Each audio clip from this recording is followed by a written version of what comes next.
Well, this is Tim from Your Six Studios. Today in this video, I'm going to show you how to fix an unrecognized game disc on your PlayStation 5. Now, the first thing you want to do is make sure this is clean. So take a microfiber cleaning cloth and then clean off the disc. Make sure there's no scratches or fingerprints that are very visible on here. Now, when you're placing in the disc, make sure you have it in the correct way. Otherwise, the PlayStation 5 simply isn't going to read it. So the way I actually put it in was the correct way. So I'm going to pop it back out now. And this is how you actually want to put it into your PlayStation 5 if you have it in the vertical way. So the graphic is going to face the buttons. If I put it in this way, with the metallic side facing the buttons, let's see if it can be read. So if you don't hear like the PlayStation 5's spinning or like a fan noise or something like that, you probably have it in the wrong way and it's simply not going to read your disc.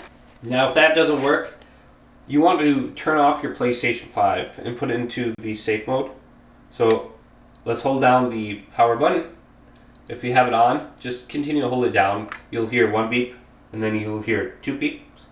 And get a USB cable and plug in your controller just like this so we can operate the safe mode menu.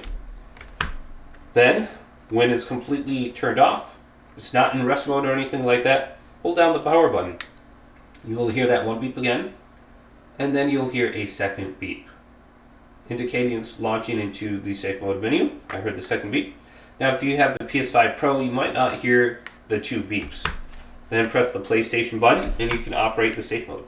So under safe mode, we want to go on down to where it says option number 6, clear cache and rebuild database, and go to where it says rebuild database right here and select that. Your PlayStation 5 is going to restart a few times, and then it'll give you an estimated amount of time of how long it's going to take, and it should only take like 5 minutes. Now another thing you try under here is if you go to update system software and then update use the internet, maybe there's an issue with your current software, and just updating it from the internet and applying a fresh copy could also make it work. So just try that out. And hopefully this quick little video did indeed help you guys out. If it did, leave it a big thumbs up and subscribe to my channel down below for more technical videos coming up next on Your Six Studios.